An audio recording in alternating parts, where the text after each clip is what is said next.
Okay, so for our homework this week, for the motion tween, we're going to be animating a spaceship. So there is a file in here, which if you download it, it's a pretty sizable document actually. It's a large space to work with. And there is a single solitary spaceship on its own layer, and it is already a movie clip. So there's no preparation you have to do other than making the timeline long enough to do whatever it is you want to do, and then potentially probably adding in at least a background or other elements. Um, Now, just one thing to note, if you play through this, in here, there's no motion. But if you were to hit Control Enter, there is a cycle on the rocket part so that it's kind of looks like it's moving, and that's just buried animation in there. So you only see it when you create a new file when you hit Control Enter to create the video file, but that is built in there just to make things a little more interesting. So things we are talking about for this assignment, wanting to have this actually do something, not just like float around. Keeping in mind that motion tweening is the thing that we have learned this week, which is probably what you want to have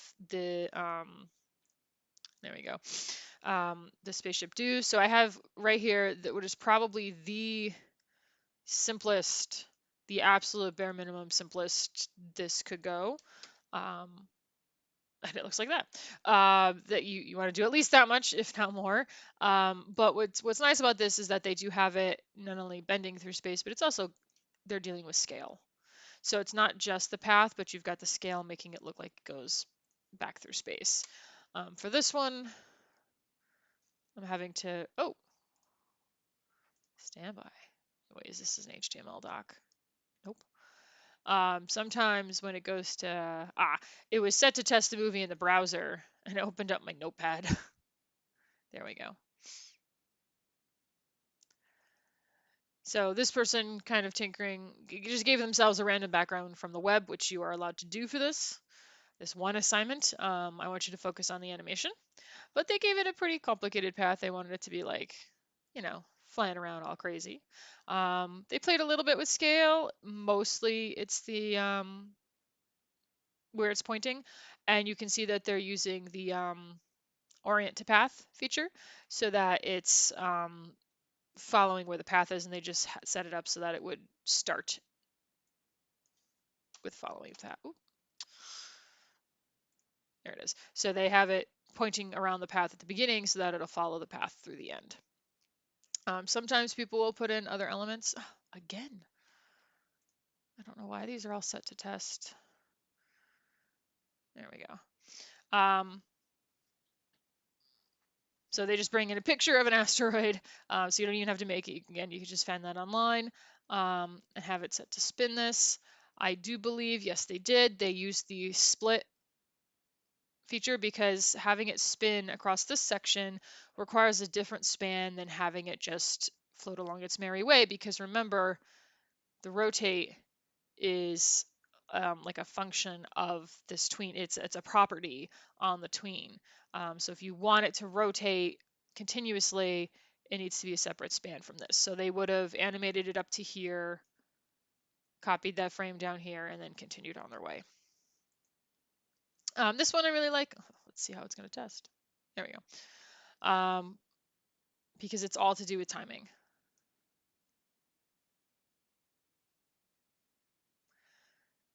So this is all about basically showing that the spaceship has a bit of a personality and that it's fighting to get out of the black hole. The black hole, they just spawn a couple things around. No big deal. I pressured them not to focus on that too much.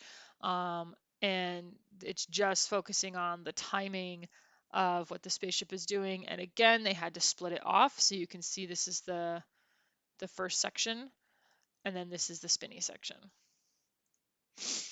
Some people prefer to work a little bit more with drawing effects or special effects, which is fine. So we have, oh, for heaven's sake, the one time I don't check it. There we go. So adding a little bit of cartoony effects. So we're getting to the point in the semester where everyone's going to have like a different way they want to do things, and that's okay. I kind of wish there was a little bit more going on with the path here, but the effects work is very nice, and it's very, when you slow it down, it's kind of silly and cartoony. They just drew two different, actually that might be one. Yeah, it's one different thing with two different colors, and then the smoke is just expanding out, and it's not a shape tween. It's just every frame is different. The other way you can do effects, let me fit this in here.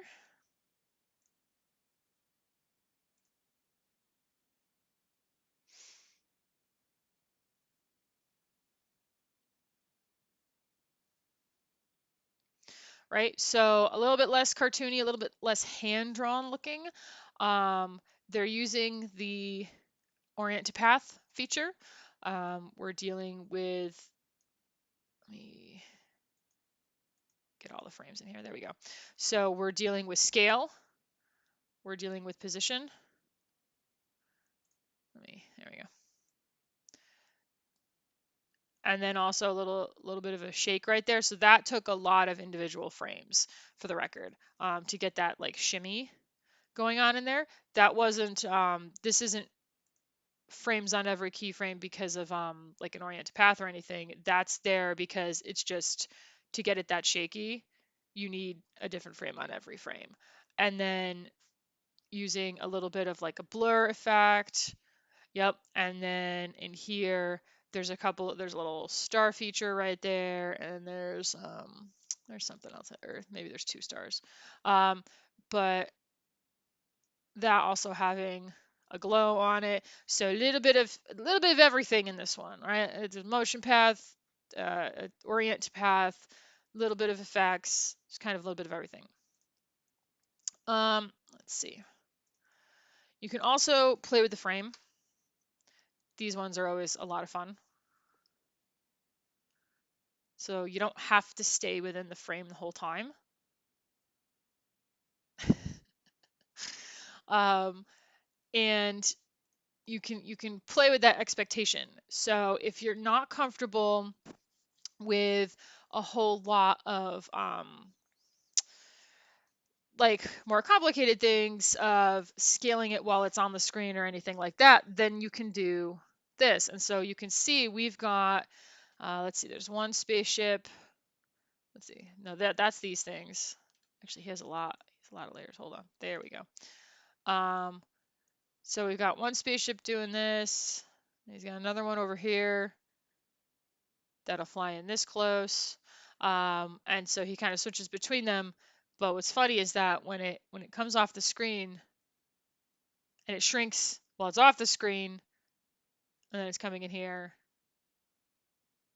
right? Because it doesn't matter what it's doing off the screen. It doesn't have to look good. Then you set it up for the next bit to come in this way. And then this is a completely different one because the scale is different. He wanted it to look different. And I think there's also,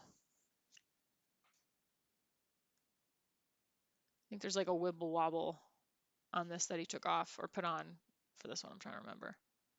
Yeah, there's like a kind of an up down motion that's built into this one. There it is. Got another one that's a lot like that. So we've got playing with space. This one's actually kind of playing with the space on the screen too. And pumping up the speed changes a little bit more. So it's a little bit quicker in some cases and a bit slower. That's a pretty complex move actually. Maybe it doesn't look as complex, but I promise you it is. And again, just a little bit of spin at the end. Get you your warp speed kind of look. And you can see everyone's just pulling Google galactic backgrounds. Like they're just, you probably see the same one like 4 times. So don't agonize over your background. Make sure you're just focusing on the animation. And lastly, this one's a bit more creative. So we're dealing with a fake camera. There is no camera, but it looks like there's a camera because the way they animate the scale.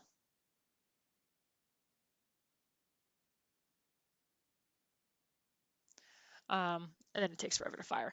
But you can see the way they're slowly scaling that down, having a few things fly around, makes it look like the camera is pulling back from the ship, rather than that the ship is going away from us.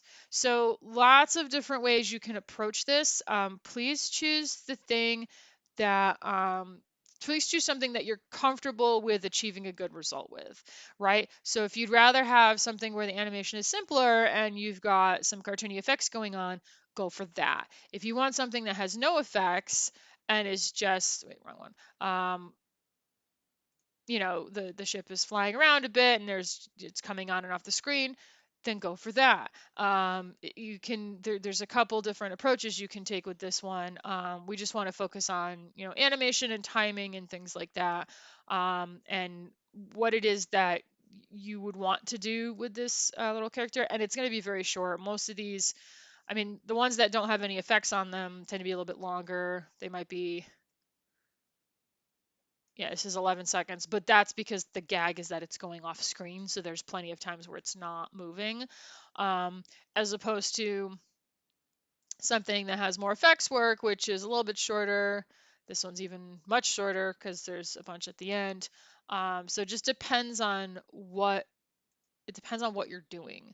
So I'd rather see you do something a little bit shorter, a little bit simpler, and accomplish it well and have the animation all work than go for something much longer and the animation is broken. Right? So that's the balance. Is It's wide open in terms of what you can do, but choose something that you can accomplish well.